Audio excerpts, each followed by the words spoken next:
Mr. President, I was reading a piece in the Wall Street Journal last week by Kevin Hassett, who is the chairman of the White House Council of Economic Advisors. His piece made an important point that doesn't often come out as clearly as it should, and that is that when American businesses benefit, American workers benefit. My friends on the other side of the aisle like to obfuscate that point. Presumably, they think that they can gain political points by pitting businesses and workers against each other, as if benefits for businesses and benefits for workers are somehow diametrically opposed, as if somehow workers could thrive while businesses are struggling. But as the piece I was reading pointed out, and I quote, "In a modern competitive economy, workers do well when their employers do well," end quote. And really, it's just common sense if you think about it, Mr. President. The vast majority of working Americans work for businesses, whether they're self-employed, an employee of a small business, or an employee of a large corporation. And for those employees to thrive, the businesses that they're working for have to thrive as well. Struggling businesses do not invest in workers. They can't. They don't hire new employees. They don't raise wages. They don't improve benefits. Thriving businesses, on the other hand, do invest in their workers. They do hire new employees. They do raise wages. And they do improve benefits. Leaving aside the fact that most business owners want to invest in their workers, successful business owners have to invest in their workers if they want their businesses to keep thriving. For starters, successful businesses tend to need new workers. And the way to attract new workers is with good wages, good opportunities, and good benefits. And once a successful business has good employees, it tends to want to keep them so that the business can keep prospering and thriving. And how do businesses keep employees? The same way that they attract them in the first place, with good wages, good opportunities, and good benefits. Or, as Mr. Hassett notes in the Wall Street Journal, and I quote, "Research by economists Alan Krueger and Lawrence Summers, both of whom served in the Obama administration, shows that more profitable employers pay higher wages. Any company that attempts to pay a worker less than he is worth will quickly lose that worker to a competitor. Thus, firms that want to thrive must invest in their plants and their workers." That's end quote. Mr. President, ask any business owner in the country, and he or she will tell you it's a competitive labor market. Unemployment is at a 17-year low. And in a tight, competitive labor market, employers have to work to keep their employees. Mr. President, our focus with last fall's tax reform was on making life better for ordinary Americans. And so we set out to put more money in their pockets right away by cutting tax rates across the board, nearly doubling the standard deduction and doubling the child tax credit. As a result, for 2018, a family of four making $73,000 will see a tax cut of more than $2,000. But we knew that tax cuts, as helpful as they are, weren't enough.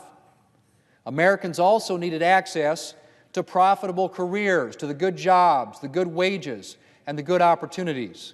And we knew that the only way to guarantee access to good jobs, wages, and opportunities was to make sure that businesses were prosperous enough to create and maintain them. And so, when it came time for tax reform, we set out to improve the playing field for American workers by improving the playing field for businesses as well.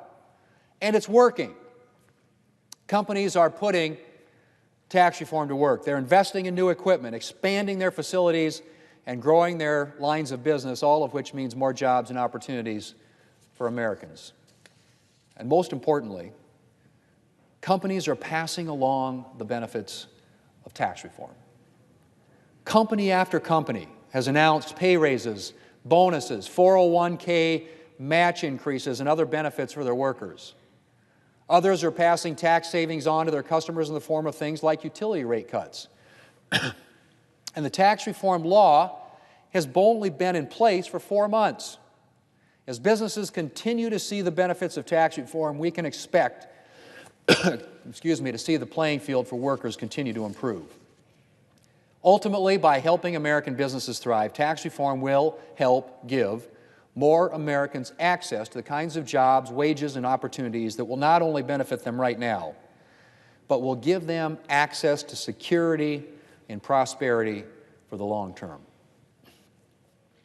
Mr. President, before I close, I'd like to take a couple of minutes to discuss the nomination of Mike Pompeo to be Secretary of State. I don't need to tell anyone how incredibly qualified he is for this job. First in his class at West Point, 5 years of active duty service in the Army, achieving the rank of captain. Editor of the Harvard Law Review, elected to Congress 4 times by Kansas's 4th Congressional District, and serving on the House Intelligence Committee. And finally, Director of the Central Intelligence Agency. Clearly, he has proven his dedication as a public servant and is an outstanding candidate for Secretary of State. His nomination should be sailing through the Senate, and normally it would be. Prior to this presidency, we were on a pretty bipartisan track for Secretary of State confirmations. Members of both parties believed that it was important that a president have a national security team to support him, and they voted accordingly. John Kerry was confirmed as Secretary of State by a vote of 94-3. Hillary Clinton was confirmed as Secretary of State by a vote of 94-2. Condoleezza Rice was confirmed as Secretary of State by a vote of 85-13, and Colin Powell was confirmed as Secretary of State unanimously. Now, this doesn't mean that Republicans agreed with all of John Kerry's or Hillary Clinton's policy positions, or that Democrats agreed with all of Condoleezza Rice's or Colin Powell's. But members of both parties recognized that these nominees were qualified, and they believed that partisanship shouldn't play a role when it came to making sure the president had a national security team to support him. Fast forward to today, Mr. President. Gone is the bipartisanship of the past.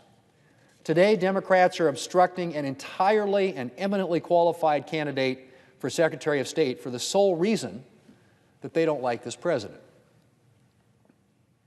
They didn't get their way in the last election, and in response, they've spent the last year and more obstructing one qualified nominee after another. Mr. President, I get that the Democrats don't like President Trump, but when you're a member of the United States Senate, you have to think beyond your own preferences and accept the fact that in a free country with free elections, sometimes you don't get your way. Obstructing nominees has consequences, Mr. President. At the very least, delaying a president's ability to staff his administration diminishes his ability to serve the American people effectively. But that's not all. Obstructing certain nominees, like a nominee for Secretary of State, can have consequences for our national security and diplomacy. An incomplete national security team is a detriment to the safety and security of our country. And right now, Mr. President, the United States and our allies are currently facing a number of serious challenges, from North Korea and an increasingly emboldened Iran to chemical attacks in Syria and the ever-present threat of terrorism. It is vital that the President have a fully equipped national security team to monitor and address these dangers, and it is beyond irresponsible that Senate Democrats are compromising the President's ability to respond to threats simply because they would prefer not to confirm anyone that he's nominated. Mr. President, Democrats should immediately drop their obstruction of Mike Pompeo and confirm him as Secretary of State. And they should stop obstructing other qualified national security nominees like Andrea Thompson, a native of my home state of South Dakota who's been nominated for Undersecretary of State for Arms Control and International Security. Mr. President, you think Democrats would be content with their unprecedented obstruction of the President's nominees, but unfortunately there's another important thing Democrats are obstructing right now, and that's the Coast Guard authorization bill. Once again, it's clear that Democrats are obstructing not because they have serious objections to the bill, but because obstruction has become their default response to legislation in the Republican-led Congress. Democrats claim that the Coast Guard reauthorization bill has not received sufficient input or debate, and that could not be further from the truth. The portion of the bill they're ostensibly concerned about, the Vessel Incidental Discharge Act, or VITA, has been introduced in the last 5 Congresses, more than one of those times by Democrats. The current version of the bill is the product of not just months, but years of hearings, meetings, and negotiations. And despite the fact that this year's original version of VITA had bipartisan support, we've made a number of further concessions to address concerns that have been raised by Democrat senators. But they just keep moving the goalposts. And it's become pretty clear that Democrats' real objection is not to the bill itself, but to working with Republicans or to seeing the President accomplish anything. Mr. President, I hardly need to say that the Coast Guard authorization bill is an important bill. It authorizes the Coast Guard's funding as well as pay and benefits for Coast Guard personnel who play a vital role in maintaining national security and law and order in the waters around the United States.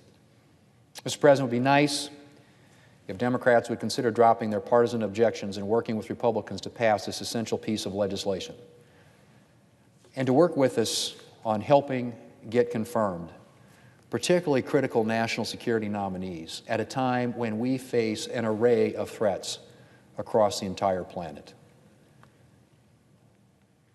Nominees like Secretary of State, particularly well-qualified ones, are not to be trifled with. It's not a time to play politics when you're dealing with America's vital national security interests.